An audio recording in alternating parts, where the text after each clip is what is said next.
Jose Kenyatta, what's up? Well, I have a pretty serious statement I want to make, and I want to make it as sensitively as I possibly can, Tom. You know, we have hot spots, if you will, all over the world right now. Burkina Faso, Niger, Mali, and Africa, or El-Kebulon. We have the situation in Ukraine. We have what's going on in Israel. The world is the world's a hot mess right now. And when I say what I'm about to say, I am not indicting white people. None of us are responsible for our ethnicity or how we look or our gender. But this conversation has to be elevated because white supremacy has nothing to do with what an individual looks like. White supremacy is a state of mind, and I know that you are aware that I've talked about this many times. And as one of our greatest thinkers, and I'm talking about you in this country, you know, let's damn the politics, Tom. I don't have any politics. I have the politics of humanity. But if you look at all of these situations, if you take out the element of white supremacy, my question is, do they exist? They don't. They don't. Give me an example. Take out the element, what you're talking about. If you take out the element of white supremacy in Mali and Burkina Faso and all those hot spots in Africa, you do not have those situations. If you I thought the wars in Mali were between essentially black people, between Africans. They are, but they are a result of colonialists coming in and taking resources. Yeah. That's what I'm getting. Yeah. Okay. Yeah. I get what you're saying. If you look at the situation between North and South Korea, if you take out the element, I'm not talking about individuals. Right. If you take out the element of white supremacy, does it exist? If you look at the Korea has historically been a nation separate from the other Asian nations around it. The Koreans consider themselves a race separate. That long precedes any colonialism. I'm not getting at that, Tom. I'm talking about the fact that when the United States came in, it was the Korean Peninsula was one. It was Korea.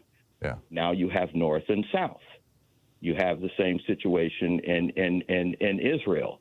When I look at the situation in Israel right now, or Palestine, however you want to look at it, depending on perspective, when I look at that, I mean, as a black person in the United States, I look at that and I'm seeing the white supremacist element. You can't not see it. And that is why so many black people in this country that at least the ones that I know, we have some empathy for the Palestinians because we see things differently. Now, understand that Europeans, also known as white people, are 12% of the world's population. You can't kill us all. Again, I'm not trying to individualize this. I know I'm talking to a person that is a person I admire. I would admire you no matter what you look like. I'm not indicting people because of what they look like. I'm talking about the state of mind. And my question is to you, if you took this element out of white supremacy, I'm talking domestic politics. You talked about it in your preamble for the show. If you took that element out, would the world be in as dire a shape it is right now? Oh, I think the answer is clearly no.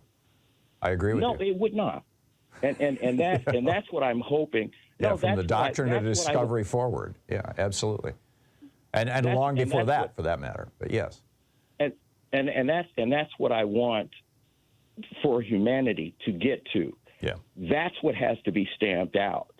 That has to be stamped out. And so enough with that rant. And then I wanted to ask you a question that's kind of on a lighter note. You said something on your program about a week ago, and you were talking about Trump. And I had always wondered about, I'm fascinated by body language. And Trump has some very interesting body language, and I know that you are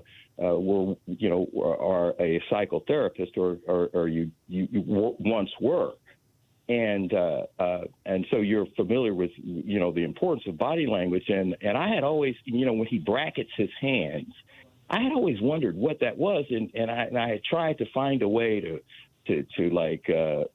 verbalize what that was, and you said accordion hands, right? And I thought about that, and I said, yeah, that's perfect. That's exactly what he's doing. My question to you is, has anyone ever studied his body language, and what exactly, as a psychotherapist, what is he doing when he does that? Do you know? I don't know. That's a good question, Kenyatta. I just don't know.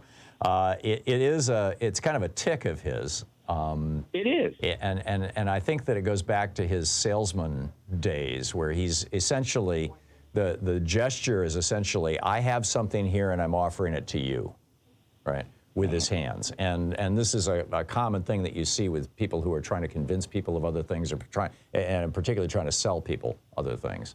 And so, my guess is that it's, some kind of a variation like that on basically a salesman, thing. But it's not a classic, there's, like people touch their nose or touch their face. Typically, Right. It means they're lying or they're uncertain of what they're saying. I mean, there are a bunch of tells out there that any poker player knows. But that's very unique. Yeah, people in banks fold their hands because it's my money. I'm folding my hands. My right. arms. Yeah. There you go. Yeah. I don't know, Kenyatta. Anyway. I got to run. Hang on just a second. Okay, Ben. Hang on. Hartmann. Visit ThomHartmann.com for audio and video archives. Let me recommend to people that you go over to Substack.com and plug in Kenyatta's name, and you're going to find a fascinating newsletter. Kenyatta, thank you for the call.